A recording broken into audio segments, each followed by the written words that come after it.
2주 만에 시장이 이렇게 바뀌다니. 2주 전에 어땠죠? 2주 전에는 이렇게 변동성이 커지거나 하지가 않았었죠. 2주 전에 계속 오르고 있지 않았나요? 그렇죠. 빅테크 실적 앞두고 있었고. 네. 나쁘지 않았죠. 상당히 괜찮은 흐름이. 국내 증시도 그때 나쁘지 않았죠. 네, 맞아요. 근데 이게 좀 과열 양상이라는 얘기는 했던 것 같고, 네. 그리고 미국 쪽이 예상을 해주셨던 게 그때 당시에 코멘트가 이제 기억이 나는 게 빅테크 기업들이 나오는 게 해석의 나름의 여지가 있고 네. 각자 따로 움직일 확률이 그리고 높다라고 저희가 했죠. FOMC 얘기했었고. FOMC 네. 얘기했었고. 그러면은 하나씩 좀 보도록 할게요. 네. FOMC가 파월 형님이 진짜 또 이러네라는 워리형 왜 그래 그랬잖아요, 그런 다들. 것도 있고. 예. 기정사실 원래 점도표 9월 달 거 따라간다 그러면은 12월에도 한 한 번 번은 더 해야 된다는 거잖아요, 기대를 원래는. 할 수가 있었는데 네. 그 우리가 주제로 잠깐 얘기를 나눴던 양적 긴축이라는 답은 얻었는데 네. 금리 인하를 이뤘죠. 예상한 대로 금리는 12월부터 한다고 그러더라고요. 네, 12일부터 한다고 발표를 했고 네. 그 부분들은 상당히 좋았는데 시장은 그때 시점에서 그 이후부터 약간 좀 흔들림이 좀 있었던 것 같고요. 네. 그 다음부터 이제 메타나 아마존 실적, 특히 메타 같은 경우는 별로였죠. 좀 데미지를 좀 줬었잖아요. 이제 그런 부분들이 영향을 준 것들을 우리가 한번 생각해 볼 필요가 있을 것 같아요. 메타가 네. 뭐 저희가 오늘 준비해온 내용은 아닐 수도 있는데 메타 같은 경우에는 지금 AI 버블이나 우려를 만드는데 좀 일조한 게 있지 않나요? 그렇죠. 네. 오라클이라고 하는 회사에서 제가 촉발 지난번에 한번 그 말씀을 말씀해 주셨잖아요. 드렸었잖아요. 네. 그런데 메타가 거의 비슷한 형태로 가고 있는 거죠. 이제 빅테크 실적 발표나 이런 주제를 좀 다룰 때 조금 자세하게 설명은 드리긴 할 텐데, 네. 메타가 생각보다 지출 규모를 너무 키우고 있다라는 부분, 그 다음에 자기 돈이 아닌 부분도 있다라는 거, 이런 것들도 시장에 분명히 좀 데미지를 줬습니다. 그러면은 FOMC를 일단은 우리가 12월을 기대를 하고 있잖아요. 네, 10월을 복귀를 좀 하면서 네, 12월을 좀 예비적으로 보면은 10월에 우리하고 많이 생각이 달라졌던 것들이 있고 네. 12월에도 그러면 그거에 맞춰서 봐야 되는 것들이 있는데 여기에 지금 셧다운이라는 이슈 때문에 좀 헷갈리잖아요. 그렇죠. 뭘 봐야 되는 거예요, 지금? 셧다운 이후에 나오는 데이터들이 이제 관건이 될 것 같고요. 네. 사실 아까 진행을 하실 때 미국에서도 선물이 조금 밀리고 있다라고 얘기를 하셨는데 네. 그거를 생각을 해보면 셧다운이 해제가 된다라고 하는 건 시장에서 상당히 반길 만한 소식인데 그렇죠. 그 뒤에 남아있는 것들은 이제 뭐냐면 FOMC 매크로 이슈에서만 보자면 네. 경기하고 통화 정책인 거잖아요. 그렇죠. 그럼 이 지표들이 쏟아져서 나올 텐데 이 지표에 대한 해석을 어떻게 할 거냐? 셧다운이 장기화됐으니까 이로 인한 분명히 미국의 경제 성장률이나 이런 부분들의 데미지가 분명히 있을 거거든요. 그런데도 불구하고 괜찮았다라고 생각할 거냐? 아니면 이런 지표를 가지고는 금리를 인하하기가 힘들다는 얘기가 더 나올 거냐? 이 사이에서 상당히 갈팡질팡하게 될 거라서 FOMC에서 12월 달 FOMC에서 금리를 내릴 거냐 어떻게 할 거냐 이 부분에 대해서는 어차피 중앙은행은 지표를 보고 판단하기 때문에 네. 그 부분이 더 중요할 것 같습니다. 그러면은 이런 거는 어때요? 일부에서는 어차피 이게 안 좋을 거니까 그냥 어차피 12월에 금리 인하 하지 않겠어라고 뭐 이렇게까지 극단적으로는 얘기 안 하는데 JP 모건도 오늘 아침에 그 미국 증시가 좋을 수밖에 없는 세 가지 이유가 나오는데 나는 종필 형님이 그러면은 뭐 댓글에는 야 큰일 났다 뭐 이런 얘기들도 있긴 하지만 네. JP 모건이 얘기한 거 중에 하나가 12월에 어차피 금리 내릴 거라고 본다 자기들은 그랬거든요. 예. 어떻게 보세요 그런 거는? 그 50pp까지 내려야 된다라고 하는 연준 위원도 있어요. 네, 미안. 네. 스티브 마이런 같은 예. 경우에는 근데 제가 봤을 때는 그렇게 예측할 수가 경기가 나쁘다고 하면 금리를 내려야 되는 건 맞는데요. 네.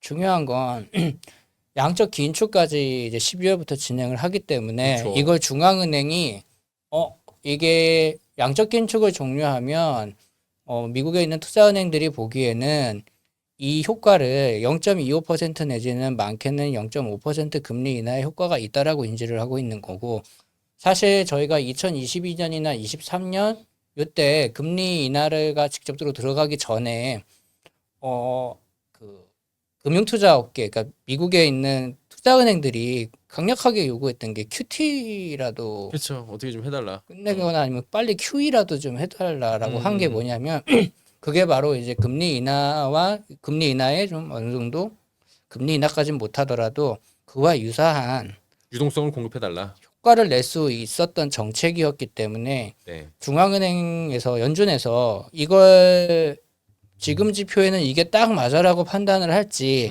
아 큰일 났다 금리 인하를 해야 되겠다라고 할지는 결국에 지표 결과에 따라서 달라지는 건데 더 중요한 거는 그러면 인플레이션 부담이 있더라도 금리 인하를 한다는 건 실업률 지표거든요. 그쵸. 근데 지난주에 보시면 민간 고용 데이터 하나를 보고 시장이 한번 좀 쭉 주저앉아 버리기도 했었어요. 잘 나왔잖아요. 예. 생각보다.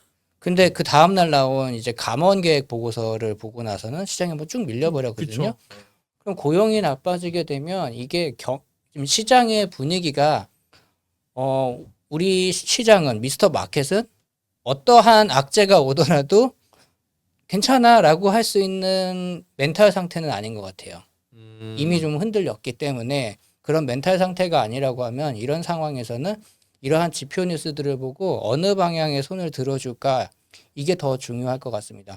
그렇다고 이런 상황에서 경기가 우려되는 상황에서 금리를 50bp 내린다라고 했을 때 시장이 정말 좋아할 거냐 지금 분위기에서 그게 물음표라는 거죠. 그러니까 한마디로 얼마 전까지만 해도 한마디로 환호하던 시장의 분위기만 하더라도 사람들은 무조건 고를 누르고 있었고. 그쵸. 쉽게 네. 말씀드리면 10월 제가 첫 방송 나왔을 때 거예요. 정부가 셧다운 한다는데 시장이 왜 오르냐. 저희가 그쵸. 이런 얘기를 네. 나눴잖아요. 그때는 시장이 두려울 게 없었던 것 같습니다. 셧다운 뭐 분위기가. 끝날 거고 뭐 예, 이런 뭐 거였죠. AI라는 게 있었고 셧다운이라는 건 잠깐 있다 없어지는 거고 심지어 셧다운이 길어지면 길어질수록 금리 인하가 더 금리 인하 확대해진다. 가능성이 높아질 거다. 왜? 트럼프 일기 때도 그랬었으니까 그러한 부분들의 자신감이 좀 많이 있었는데 막상 지금 와서는 그때와 같은 심리냐라고 봤을 때는 네. 조금 아리송해요. 시장이 어느 쪽을 던져줄 건지 그래서 그 우리 이제 시청을 하고 계신 투자자분들께서도 네. 결국에는 이 경기 관련 데이터들 일정에 굉장히 많은 관심을 갖고 계셔야 되는 게 맞는 것 같습니다. 그러니까 종목을 보는 것도 중요하고 거기서 수익을 내는 것도 중요한데 방향성 자체는 어디로 가는지에 대한 그 흐름 정도는 봐야 된다는 거니까 결론적으로 이런 거 아니겠어요? 말씀해주신 부분 종합을 해보자면 얼마 전까지만 해도 고용 조금 나빠지면 오히려 좋지. 뭐 인플레이션 어차피 잡힐 거니까 그럼 시장은 어차피 금리 인하로 갈 거야. 고용 안 좋아지면 땡큐 이렇게 했는데 지금은 고용이 과도하게 안 좋아진다면 물론 금리 인하 쪽으로 가겠지만 그와 함께 우려도 함께 좀 표시를 할 수 있는 그런 스타일로 바뀌었다라고 인식을 하면 되나요? 맞아요. 특히 고용이라는 걸 한번 생각해 보시면 그 코로나 때 굉장히 짧은 기간 동안 많은 고용이 닫혔잖아요. 그렇죠, 그렇죠. 문제가 생겼었죠. 그 고용을 다시 채우는데 시간이 오래 걸렸던 만큼 고용이라고 하는 거는 한번 이제 후퇴하기 시작하면 다시 복원하기가 힘든 게 고용 데이터들이거든요. 그러니까 방향성이 상당히 강하다 추세가. 그 다음에 지난주에 챌린저 감원 보고서에서 나왔던 것 중에 AI가 언급이 됐어요. 그 해고 감원 예정인 기업들에서 해고하는 사유 중에 AI가 언급됐는데 그러면 갑자기 고용 시장이 급냉이 되었다라는 지표들이 나온 다음에 AI가 얘기가 나왔을 때 AI가 과연 주목받고 오를 수 있겠느냐? 지금 밸류에이션이 제일 높은 게 AI잖아요. 이런 부분들을 봤을 때 지금 시장에서는 금리를 아무리 내려준다고 하더라도 거기에 환호하기가 당장에는 쉽지 않을 거다. 그래서 매크로 지표가 상당히 좀 중요할 겁니다. 경제 지표가 여러분들의 방향성을 봤을 때는. 그러면 지금 어느 정도 그냥 미국 시장이 갈팡질팡할 확률이 있을 만한 요인은 매크로가 어떻게 나올지 지금 한 번에 우장창 나오잖아요. 네. 그런 거를 좀 고민을 해야 되겠네요. 그래서 저는 그게 좀 중요해졌다고 봐요. 그래서 아마 오늘 이렇게 약간 밀리고 있는 게 아닐까 싶기도 해요. 이제 뚜껑이 열릴 시간이니까. 왔다 갔다 하는 게 이게 이도저도 아니니까 모르잖아요. 이게 사실은 셧다운만 해제되기를 막 바랐던 거니까 셧다운 해제되는 이 거래일 동안에 미국도 그렇고 우리도 그렇고 좀 반응을 봤거든요. 예, 쉽게 설명하면 예. 예를 들어서 진짜 모태솔로예요. 모태솔로가 음. 여자를 소개받아 본 적도 없는데 우연치 않게 그렇게 바라던 소개팅 자리에 나갔는데 음. 2시면 저 문이 열린다라고 했을 때 그런 긴장감 같은 것들이 아니었을까. 아. 어떤 분이 나올까? 네, 어떤 저희가 데이터가 캐릭터가 나올까, 나올까? 어떤 데이터가 나는 나올까. 그동안에 생각했던 네, 말들은 할 수 있을까? 네. 드립은 칠 수 있을까? 그러니까 뭐 이런 예, 것들. 시장의 반응은 또 어떻게 될까. 음. 그런 부분들이 좀 있었고 사실 네. 지난주 그러니까 11월 초 들어와서 시장을 좀 압박했던 이유 중에 또 하나는 단기 자금 시장의 불안정성이 좀 있었습니다. 네네. 정부 셧다운이 지속되니까 정부가 지출을 안 하니까 지출을 예. 최소화시키다 보니까 세수라든지 이런 걸 고려했을 때 플러스 현금으로이죠. 돌죠. 예. 예. 지출이 안 이루어지니까 민간에서는 은행에서 돈을 빼서 써야 되는 거예요. 결국엔 민간은행에서. 그러면 중앙은행에 있는 지급 준비금에 대한 이자율보다 민간은행들끼리 거래하는 단기 금리가 올라가죠. 올라가 버리죠. 네. 즉 그러면은 유동성 요건이 타이트해지는 거죠. 그쵸. 그렇게 되면은 고평가되었던 중소형주나 이런 것들은 대량으로 차익 실현이 나올 수가 있고 단기 금리 급등에 따라서. 네. 예. 그러니까 그런 부분들까지 좀 겹쳤고요. 예. 이제 산업 측면에서 보면은 지난주에 이제 빅테크 어닝 결과를 보면은 예. 아마존이 예. 별 기대를 안 하고 있었어요, 시장에서는.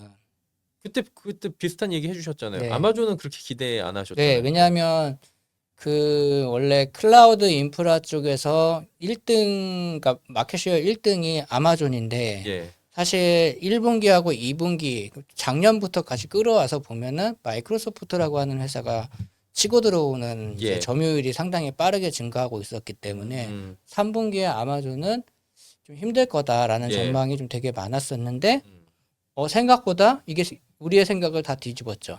이틀 동안 크게 상승했었어요. 걔가 그냥 나스닥 끌고 갔잖아요. 네. 그걸 빼고 나면 나머지들은 그냥 그랬죠. 그리고 아마존이 상승한 이틀을 빼고 나면 대부분 다 미온적이었죠. 시장은. 별거 없었잖아요. 왜냐? 메타가 너무 세게 맞았고 예. 그다음에 마이크로소프트도 괜찮은 실적을 발표했는데도 불구하고 안 올라요. 네. 아마 단순하게 보면은 수요가 많다고는 하는데 니들이 공급이 없잖아. 공급을 할 수 있는 그게 얘네가 없으니까 그러면은 성장률은 둔해질 수밖에 없다라는 거죠. 아니면 지출을 늘리던가. 네. 이제 그쪽으로 이제 확장되어 갔고 제일 해피하게 실적 발표를 한 애는 구글이었는데 그 사이로 악재들이나 악재들이 터졌죠. 아마존이라고 하는 더 큰 호재가 네. 있어 버리니까 소외되어 버렸었죠. 중간에 낀 거죠? 네, 끼어가지고 예. 그러니까 메타 때문에 한번 우려서 이렇게 되고 그 다음에 아마존이 날아가 버리니까 눈밖에 나버리고 이렇게 되면서 그러면 지난번에 말씀드렸던 대로 이 빅테크들의 어닝 결과가 나오면서 시장은 어떤 선택을 할지도 참 갈팡질팡할 것 같다라고 말씀을 드렸던 부분이 네. 만약에 한 방향으로 모두 좋았으면 괜찮았을 거예요. 음. 그런데 그게 아닌 결과가 나왔기 때문에 좀 AI에 대한 버블 우려라든지 이런 것들이고요. 특히 뭐 팔란티어 같은 회사 실적 잘 나왔어요. 그러니까 예상치보다 많이 날라왔는데. 네. 그런데 그날 7% 하락한 걸 근데 그 보면서 잘 나온 거 이게 놀린 그거 아니야? 잘 나온 실적에다가 펄을 대보니까 야 그렇죠. 이거는 저기 네. 달나라 PR인데 이렇게 누가 얘기하더라고요. 그리고 이만큼 향후 사업 전망도 왜 작년이랑 올해랑 똑같아 해야 돼? 이런 느낌. 더 좋아져야 네, 되는 그러니까 건데. 시장이 이제 요구하는 거는 AMD 같은 경우도 그랬던 거고 음. 대부분의 이제 그 이후에 이제 실적 발표하는 기업들을 보면은 실적 내용이 나쁘지 않았음에도 불구하고 주가가 이만큼 선행해서 움직였기 때문에 네. 그 이상의 매력을 가질 수 있는 향후 가이던스를 원했었는데 그런 것들이 조금 약하다. 이거는 옛날에 2023년이나 이럴 때 보면 너무나 감사할 정도로 실적이 개선된 건데 좋은 건데. 그렇지가 않았어요.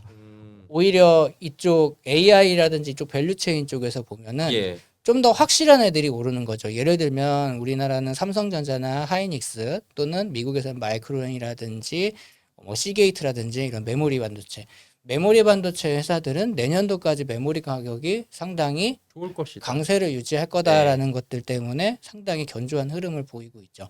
사실 이것도 따지고 보면 2022년, 23년도에 메모리가 워낙에 안 팔려서 그렇죠. 지속적으로 감산을 했고 재고를 날려버렸고 하면서 이제 가격이 올라갔던 부분이거든요. 반도체의 겨울 얘기 나올 때. 네. 네.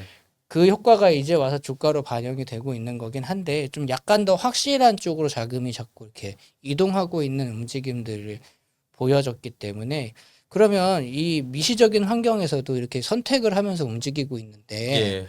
그러면 만약에 셧다운이 풀리고 나서 데이터가 나왔다라고 했을 때 굉장히 선택적이 될 수 있어서 이 지표를 그쵸. 보고 해석을 잘 하면서 우리가 대응을 해야 된다 그 말씀을 드렸던 겁니다.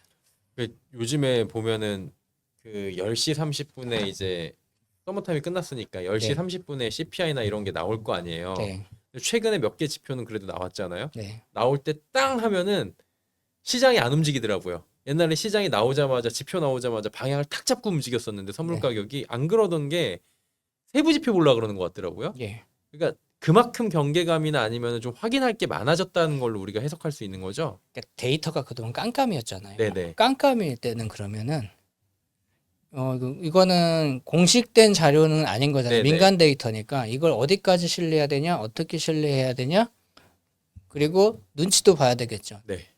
다른 기관들은 어떻게 판단할 거냐 그런 부분들 때문에 즉각 반응이라고 하는 건 아까 말씀하셨던 그 즉각 반응을 말씀하신 것 같은데 그것들은 조금 둔감해져 있죠. 많이 그러더라고요. 예. 옛날에는 그냥 롱이야 쇼시야 그러면서 콜풋 하면서 네. 막 방향 잡아가다 네. 우르르 가다가 또 우르르 떨어지고 그랬는데 요즘에는 되게 천천히 스무스하게 움직이는 네. 그런 모습들이 좀 나오고 있습니다.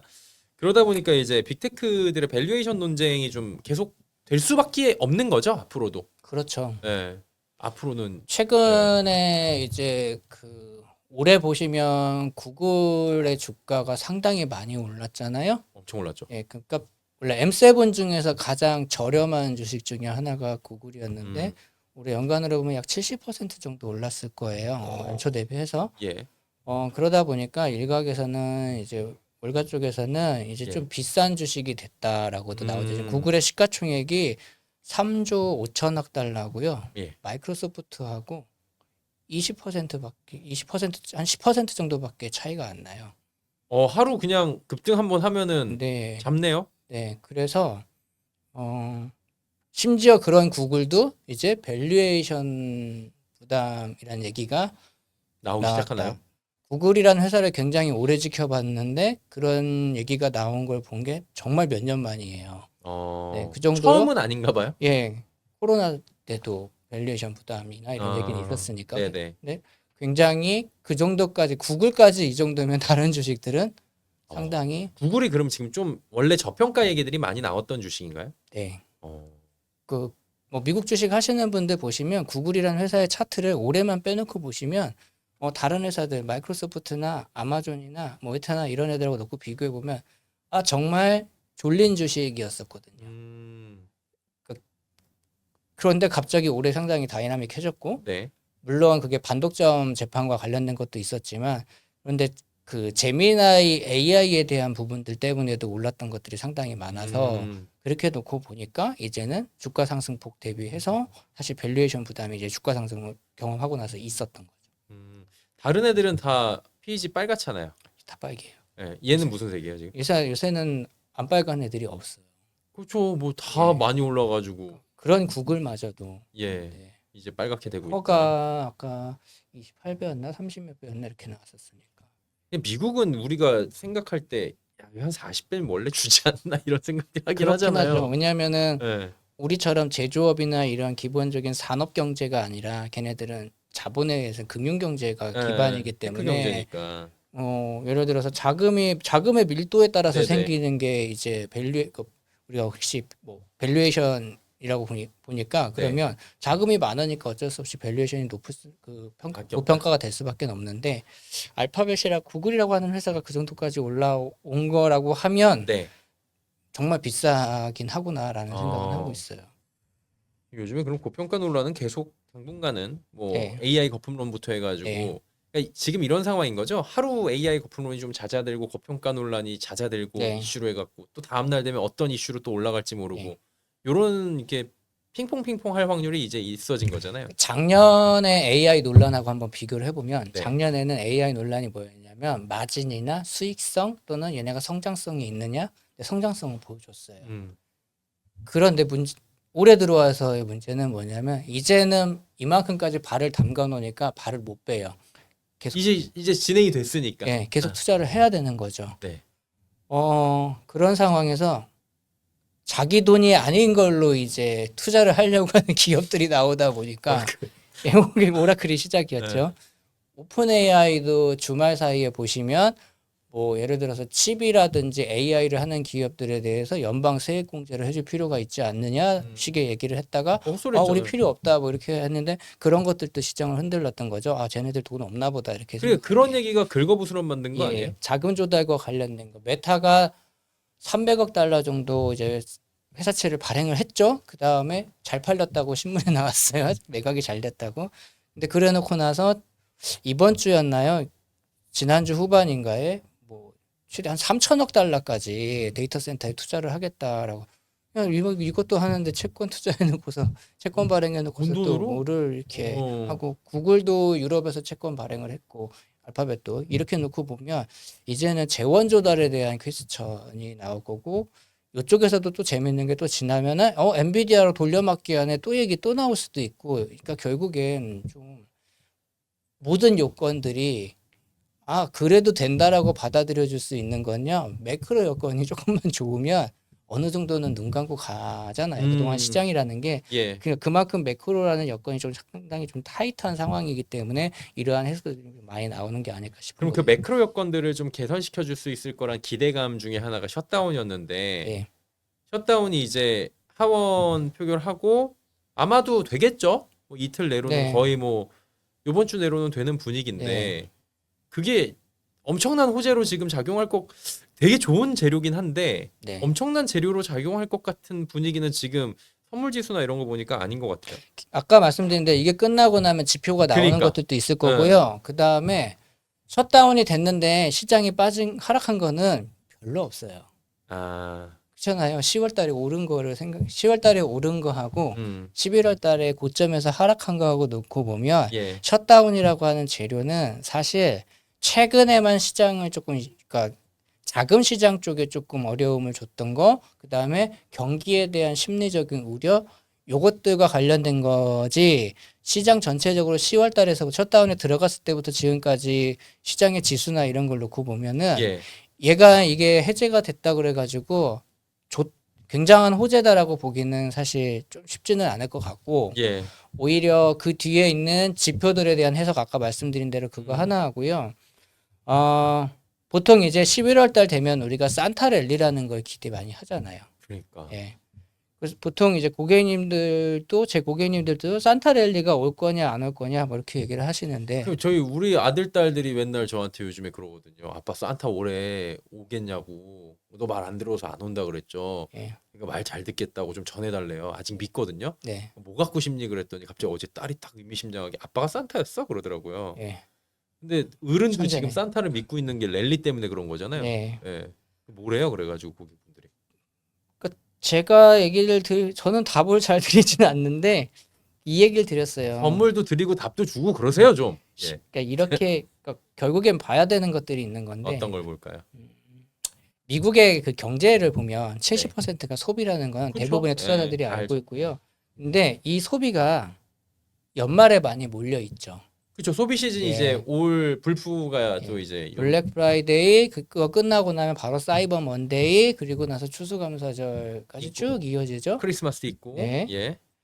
그러면 이 2달 정도 기간 동안에 올해는 한 1조 달러 이상을 지출할 거라고 기대를 하고 있거든요. 1조 달러.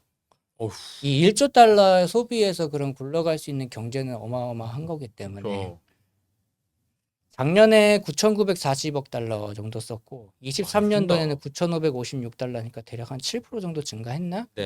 이렇게 그냥 꾸준히 증가를 하는 게 미국의 연말 소비 시즌인데요. 올해는 1조 달러는 확실히 돌파할 것 같다라고 기대를 하고 있어요.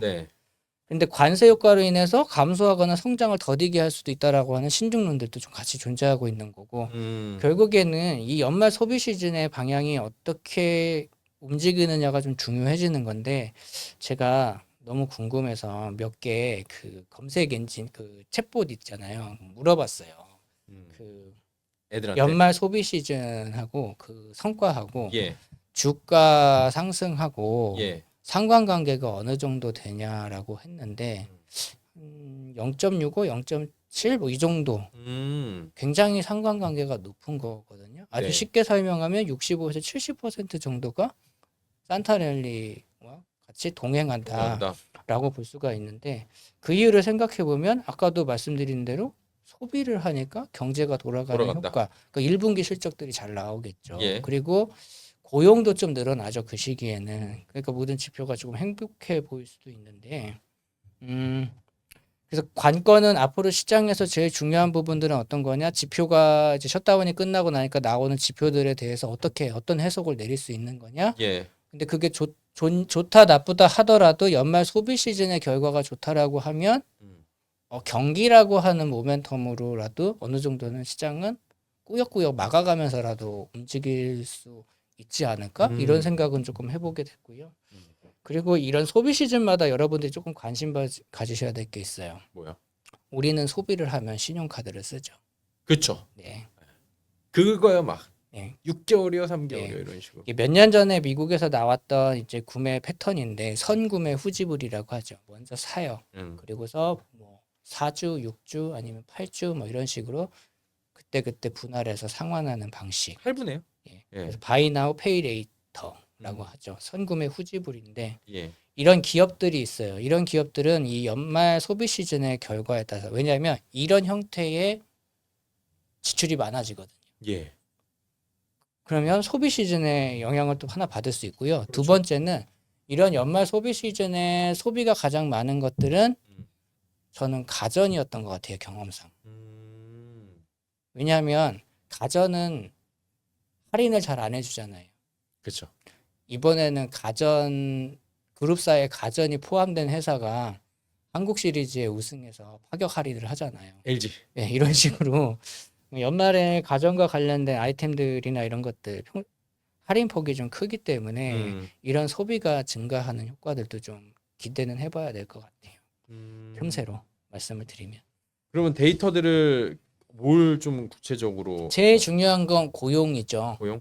예, 약간은 고용 편 쪽에 있었잖아요. FOMC 내용들이 고용의 데이터에 따라서. 예. 그리고 민간 데이터들도 ADP 민간 고용 말고 뭐 감원이라든지 이런 것들을 봤을 때는 고용 시장에 대한 예측을 못 하는 거죠. 아예. 예. 예측을 못 하니까 고용 데이터가 제일 중요할 거고 그다음이 인플레이션인 거죠.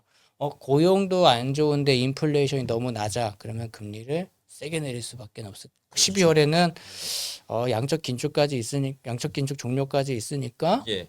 한 번은 내려볼까? 내지는 너무 안 좋으니까 많이 내려야 되겠네. 예. 그런데 고용이 쏘쏘하고 인플레이션이 높다.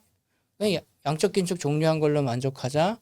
1월 달에도 동결하자. 뭐 이런 식으로 가게 되면 일단은 시장은 좀 분위기가 안 좋아. 예. 험악해지겠죠. 그때 그러면은 어느 정도 시장을 꾸역꾸역 방어해 줄 수 있는 게 뭐냐? 연말에 소비 시즌은 좋았잖아. 그러니까 단기적으로라도 시장이 뭐 붐업이 될 수도 있는 거고 여러 가지 시나리오들을 생각해 볼 수가 있을 것 같습니다. 그러면은 유동성이 지금 좀 필요한 상황은 맞는 거잖아요. 아까 네. 말씀해 주셨다시피 이런 모든 것들을 조금 이제 상쇄시킬 수 있는 근본적인 해결책은 아니지만 역사적으로 봤을 때 좀 상쇄를 시켜주는 게 유동성인데 트럼프 대통령이 관세에 관련한 관세 배당금을 전 국민 물론 이제 상위 계층들은 좀 제외를 하고 네. 2,000달러 네. 우리 돈으로 한 290만 원이 넘어가네요. 네.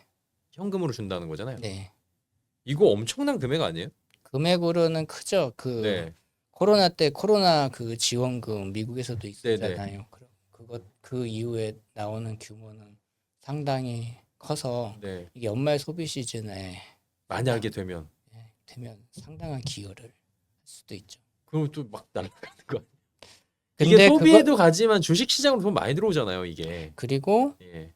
그래서 어저께 암호화폐 같은 경우들은 그래서 가격이 좀 올랐던 것들이고 근데 이게 만약에 진짜 그 중앙은행이나 이런 사람들이 그 소비라고 인식을 하고 나서 봤을 때는 이게 뭐 좋은 건 아니죠, 사실. 저러다가 인플레이션 올라가는데 아니, 학자적인 인플레이션이겠지. 마인드로 예. 또 이제 그런 얘기를 하실 거기 때문에 사실 이것에 대해서는 단기적으로 시장을 움직이는 데는 상당히 좋은 재료일 음. 수는 있습니다. 근데 이거를 조금만 더 텀을 조금만 더 연장시킨다라고 했을 땐 여전히 물음표가 되는 거죠. 예. 그러니까 예를 들어서 지금 시장이 너무 힘드니까 이것 때문에 시장이 올라갔다.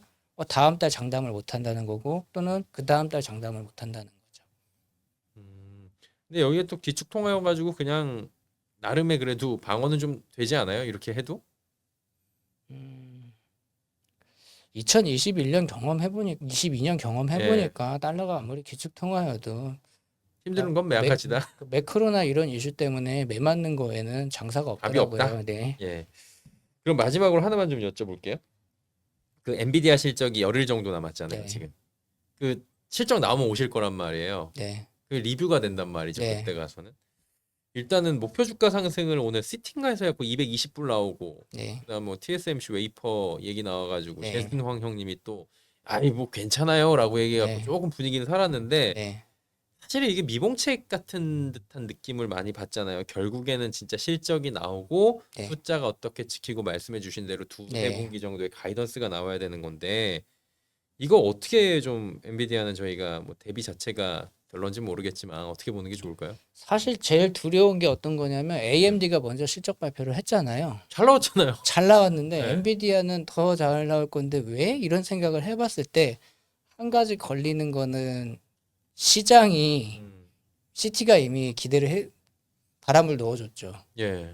바람을 미리 우리가 올해 5월 달에 엔비디아 실적 발표할 때 생각해 보시면 네. 아무도 어떤 기대도 안 했어요. 음. 왜냐하면 그게 딥시크 여파 때문에 한 방 두들겨 맞고 네. 블랙웰이 약간 생산이 지연돼서 1분기부터 뭐 천천히 들어가고 있네 맞아요. 막 이런 얘기 나오고 그래서 예. 엔비디아 별 볼 일 없다 이랬던 시기였거든요. 예. 사실 그때 브로드컴이 상당히 독주를 많이 했었던 맞아요. 시점이었고 근데 막상 뚜껑 열고 나서 보니까 엔비디아가 죽지 않았어 이랬었거든요. 그렇죠. 놀랐죠. 그러면서 이제 반도체 관련된 기업들의 주가가 상당히 빠른 폭으로 빨리 회복이 됐고 예. 이번에는 기대가 조금 많이 너무 선반영이 됐어. 있는 상황인 것 같아서 그거 한 가지가 걸려요. 내용은 분명히 좋을 텐데 지금 상황으로 봤을 때는 요번 분기 나쁠 건 없을 것 같죠? 예, 내용은 상당히 좋을 것 같은데 네. 이게 우리가 이미 이런 거죠. 나는 되게 중요한 걸 안 것 같아서 우리 부장님한테 뭐 이랬대요. 보고를 했는데 더 센 뉴스 없어? 뭐야 이런 이게 식으로. 끝이야? 그러니까 역치값이 높아진 건가? 네, 그런 심리로 갈 수 있지 않을까 요거 하나랑 예. 아니면 야 너라도 다행이다라고 할 수 있는 거 하나랑 둘 중에 하나거든요. 그러니까 엔비디아의 원래 실적 발표는 시장에 당일날 미치는 영향이 크기 때문에 누구도 단언을 하면 안 되는 거 솔직히. 네, 저는 근데 개인적으로 봤을 때 엔비디아라고 하는 회사가 저는 딱 그런 거예요. 어떤 거냐면 옛날에는 게이밍 비즈니스에서 데이터 센터로 넘어가면서 주가가 상당히 폭발적인 증가를 했었잖아요. 예. 엔비디아라는 주식을 투자하시는 분들이 단기적인 트레이딩을 하려고 엔비디아를 투자하시는 분들은 별로 없거든요. 대부분 장기 그럼 두 보유하시는. 배짜리로 가지. 예.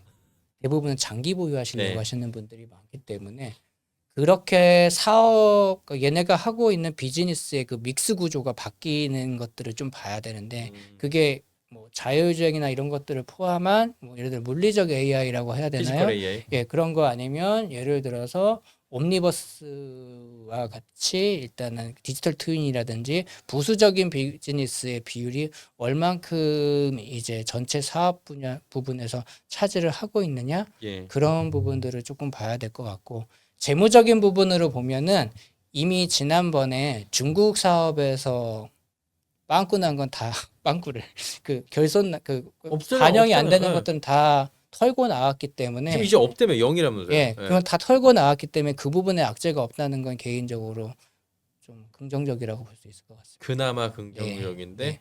사실 이게 숫자가 잘 나오는 거하고 별개로 시장의 판단이 어떨지가 네. 당일 가봐야 되는 거잖아요. 직전 분기에서 실적 발표 때 약간 실망했던 게 그런 거였죠. 그것 때문에 이익이라든지 매출 규모가 약간 둔화된 것처럼 보였던 게 직전 분기 실적 발표였었기 때문에 예.